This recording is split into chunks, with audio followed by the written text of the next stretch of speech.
Assalamualaikum warahmatullahi wabarakatuh. Perkenalkan, nama saya Fani Rashmadani, nomor urut 15.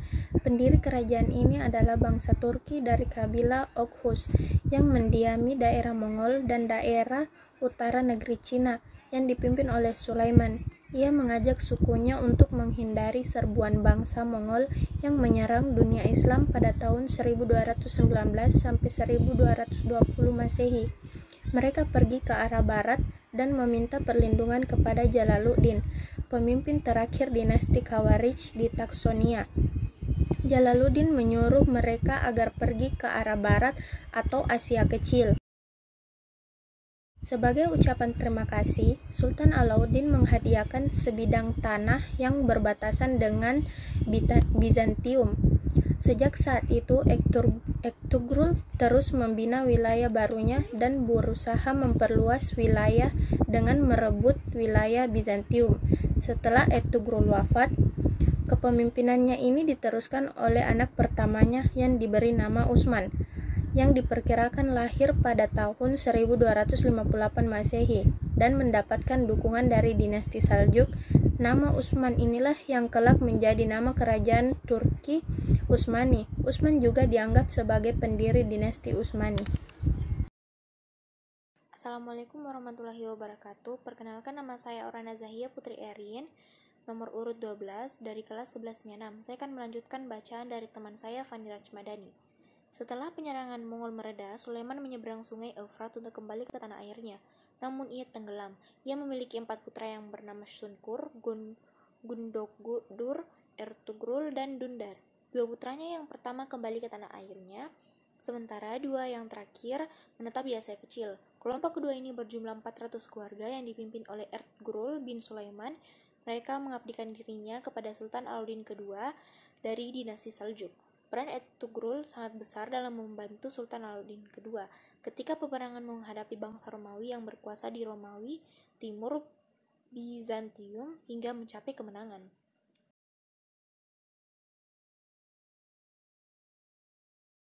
Assalamualaikum warahmatullahi wabarakatuh. Perkenalkan, nama saya Citra Sulfestikoma dari kelompok 2 nomor urut 13. Pengabdian Utsman terhadap Sultan Alauddin sangat besar. Ia berhasil menaklukkan benteng-benteng Bizantium yang berdekatan dengan Berosa, sehingga Sultan semakin bersimpati dan memberikan hak istimewa kepadanya. Bahkan, Utsman diangkat sebagai gubernur dan namanya disebut dalam setiap doa khutbah Jumat. Pada tahun 1300 Masehi, bangsa Mongol melakukan penyerangan ke wilayah dinasti Saljuk, menyebabkan terbunuhnya Sultan Saljuk tanpa meninggalkan pewaris tahta. Dalam kekosongan itulah, Utsman memerdekakan wilayahnya dan bertahan dari serangan Mongol. Utsman memproklamirkan kemerdekaan wilayahnya yang bernama Turki Utsmani.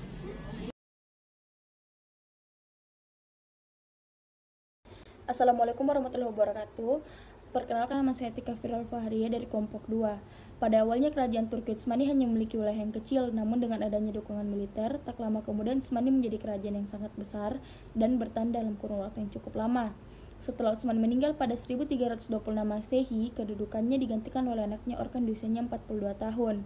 Pada masanya ini, tentara Islam pertama kali masuk Eropa.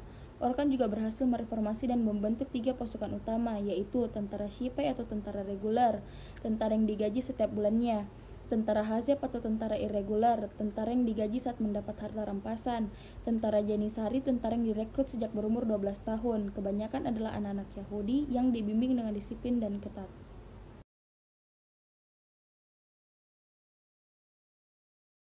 Assalamualaikum warahmatullahi wabarakatuh. Saya Kayla Putri Salsabila dari kelompok 2 nomor urut 19. Saya akan membacakan kekalahan kerajaan Turki Utsmani di masa pemerintahan Sultan Bayazid I. Kerajaan Turki Utsmani juga pernah mengalami kekalahan di masa pemerintahan Sultan Bayazid I dalam pertempuran melawan Timur Leng pada tahun 1396 Masehi. Bayazid dan kedua putranya, Musa dan Ertugrul, ditawan oleh Timur Leng, dan akhirnya Bayazid meninggal dalam tawanannya pada tahun 1402 Masehi. Kerajaan Utsmani bangkit kembali dan mencapai kegemilangannya pada masa pemerintahan Sultan Muhammad II. Ia digelari Al-Fatih atau Sang Penakluk karena pada masanya itu berlangsung ekspansi Islam secara besar-besaran. Kota penting yang berhasil ditaklukkan adalah Konstantinopel pada tahun 1453 Masehi. Assalamualaikum warahmatullahi wabarakatuh. Perkenalkan, nama saya Fauzia Syahrin Sakinah dari kelompok 2 nomor urut 17. Dengan demikian, usaha menaklukkan atas kerajaan Romawi Timur yang telah berulang kali dilakukan oleh pasukan muslim sejak masa dinasti Umayyad telah tercapai. Konstantinopel dijadikan ibu kota kerajaan dan gereja Hagia Sophia dijadikan sebuah masjid. Meskipun Konstantinopel sudah dilakukan oleh pasukan muslim, Sultan Muhammad memberi kebebasan beragama bagi masyarakat setempat. Terima kasih. Assalamualaikum warahmatullahi wabarakatuh. Saya Fauzia Ramadhani dari kelompok 2 nomor urut 16. Saya akan membacakan masa kejayaan kerajaan Turki Utsmani. Puncak kejayaan kerajaan Turki Utsmani tercapai pada masa pemerintahan Sulaiman. Ia digelari Al-Kunani karena ia berhasil membuat undang-undang yang mengatur masyarakat. Orang Barat menyebutnya sebagai Sulaiman yang Agung, The Magnificent. Pada masanya, wilayahnya meliputi daratan Eropa hingga Australia, Mesir, dan Afrika Utara hingga ke Aljazair, dan Asia hingga Persia, serta meliputi Lautan Hindia, Laut Arabia, Laut Merah, Laut Tengah, dan Laut Hiram. Pada masa dinasti Utsmani, banyak kemajuan yang diraihnya, di antaranya sebagai berikut. Assalamualaikum warahmatullahi wabarakatuh. Nama saya Khairunisa, ingin membacakan bagian 1, bidang pemerintahan militer. Kekuatan militer terorganisir dengan baik. Dilakukannya pembaharuan dalam tubuh organisir militer. Tidak hanya dalam bentuk personel pimpinan, tetapi juga diadakan perombakan dalam keanggotaan. Bangsa-bangsa non-Turki dimasukkan sebagai anggota, bahkan anak-anak kecil Kristen yang masih kecil diasramakan dan dibimbing dalam suasana Islam untuk dijadikan prajurit. Pasukan ini disebut pasukan Janissary atau Al-Inkisariyah. Pasukan inilah yang dapat mengubah dinasti Utsmani menjadi kesatuan militer perang yang sangat kuat dan memberikan dorongan untuk menaklukkan negara-negara non-muslim.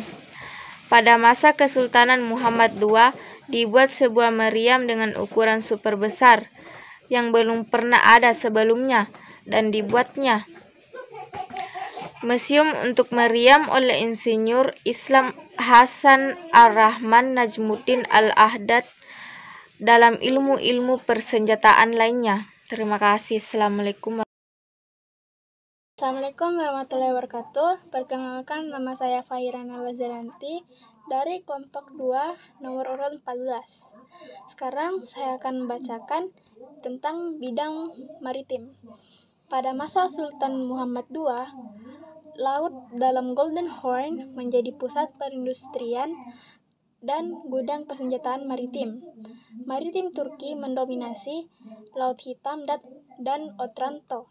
Kemudian, di masa Sultan Salim, persenjataan maritim diperluas dari Galata sampai ke Sungai Kagitan, dilengkapi dengan kapal laut terbesar di dunia abad ke-16 Masehi. Turki Utsmani telah menguasai Mediterania, Laut Hitam, dan Samudra Hindia. Assalamualaikum warahmatullahi wabarakatuh. Nama saya Fitra Bani Ilbahyun, nomor urut 18, kelompok 2. Saya ingin menjelaskan bidang pendidikan serta ilmu pengetahuan dan teknologi.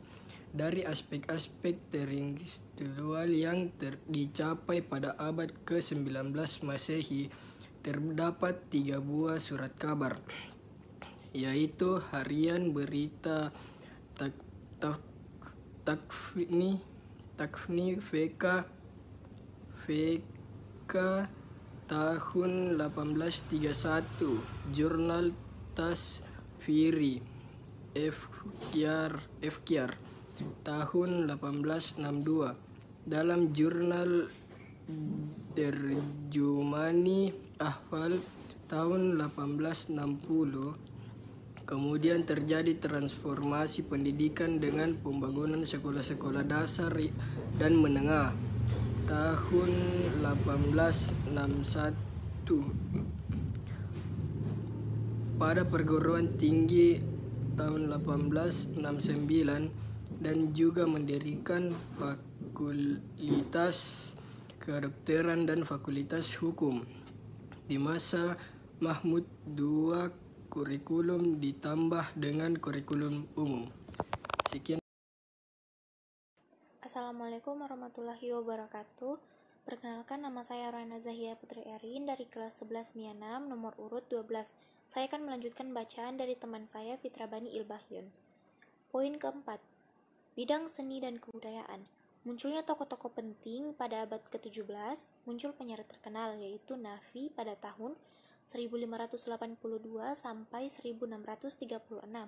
Nafi juga bekerja pada Murad Pasha dengan menghasilkan sastra-sastra kaside yang mendapat tempat di hati para sultan. Dalam seni arsitektur, bangunan Utsmaniyah memiliki mazhab tersendiri